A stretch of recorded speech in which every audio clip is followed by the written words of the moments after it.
Have you ever felt like you're doing everything right? You're putting your intentions out into the universe, you're working hard, you're visualizing your goals, but your desires just remain completely unfulfilled? Well, you are absolutely not alone.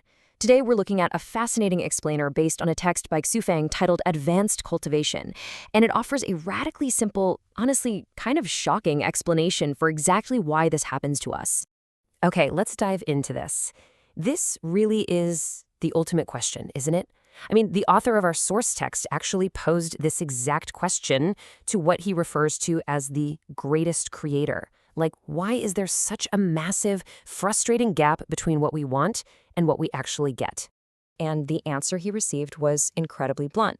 Just because they haven't expressed themselves clearly. That's literally it. It's not about karma. It's not about having bad luck. And there's no way the universe is just sitting there ignoring you. The core premise we're unpacking today is that the real issue is our own communication. We simply don't know how to ask for what we want. Section 1, the root of unfulfilled desires, diagnosing the ultimate human frustration. You see, when we don't get what we want, our immediate instinct is to look outward and blame the universe. Actually, scratch that. We blame external forces instead of our own vagueness. But the universe literally cannot help us because we are hopelessly vague. Just think about your own mind for a second. Our hearts and desires change constantly based on our surroundings. You might wake up wanting one thing, get completely influenced by something you see online by noon, and have a totally different goal by dinner time. Our targets are shifting several times a day. If you haven't made it clear where you want to go or what you truly need, how can any force, material or non-material, possibly help you out? It's like putting an address into a GPS, but then you constantly change the destination every 3 minutes. You're never going to get anywhere. Section 2, the trap of vagueness. Why our requests go unanswered. Now, what's really interesting about this slide is how we can move from grand spiritual concepts down to the hilariously mundane. Take one of our most common desires. I want to be rich. People say this all the time, right? But the text points out that this is entirely empty. What kind of wealth? Are we talking material wealth or spiritual and inner richness? And what's your actual standard of rich? Is it $1 million, or is it just having enough to pay your rent without stressing out? If these specifics aren't nailed down, the desire is impossible to fulfill. It's not some grand force holding you back. It's just a failure of clear expression. And the text argues this applies to grand spiritual desires too. Someone might say, I want to go to heaven. But again, without a specific target, the wish just falls flat. What kind of heaven? The 1,000-year world? The 10,000-year world? The celestial islands continent?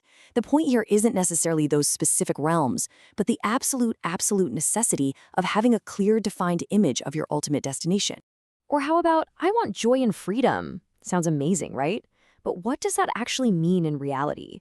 Does joy and freedom mean eating a cookie right now, putting on a new outfit, finding a like-minded friend, building a massive villa abroad, or just visiting a certain friend? These empty desires without substance are impossible to achieve because, well, they could mean literally anything. And this brilliantly illustrates how it works in the most everyday reality possible. Imagine walking into a restaurant, looking at the waiter, and just saying, I want a drink. They cannot fulfill that order. Do you need coffee, tea, cola, orange juice, mineral water? Unless you explicitly add the caveat, any drink will do, your request is totally stalled. The source text emphasizes that most of our life's troubles, conflicts, and everyday interpersonal frictions stem from this exact same lack of clarity. Section 3, the paralysis of wandering, the danger of endless choices. So it's not just about what we say, it's about how we act when faced with a world of options, especially for anyone on a path of personal or spiritual growth. Just imagine there are 1,000 beds available to you. Or think of a riverbank where there are 100 beautifully crafted boats just waiting there. Or picture a massive airport with hundreds of planes sitting on the tarmac, ready to fly you absolutely anywhere in the world. So, here is the crucial point.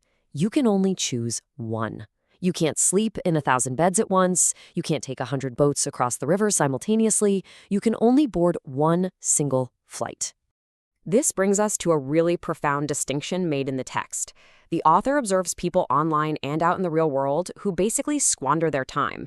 They admire one boat's beauty, then they check out another's splendor. They test out one bed, then jump to another. And they just remain entirely shallow. The text labels these people wandering critics.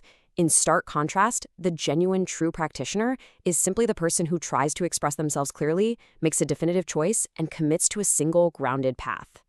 Let's move to and see how this builds into Section 4, the illusion of profundity, when words mean absolutely nothing. This is an amazing critique of modern spirituality. To prove his point, the author actually wrote a couple of passages specifically to mock the kind of exaggerated, flowery language people often mistake for deep wisdom. Read this with me, using your best pompous voice. The maximization of self lies in egolessness. The optimal path to refining the self is through the projection of awareness. Sounds incredibly deep, right? Here is another one he wrote as a total joke. Beauty's principle lies in the absoluteness of love, with absolute beauty embedded within the unconscious awareness of relative beauty. The author explicitly states these passages are intentionally empty wordplay.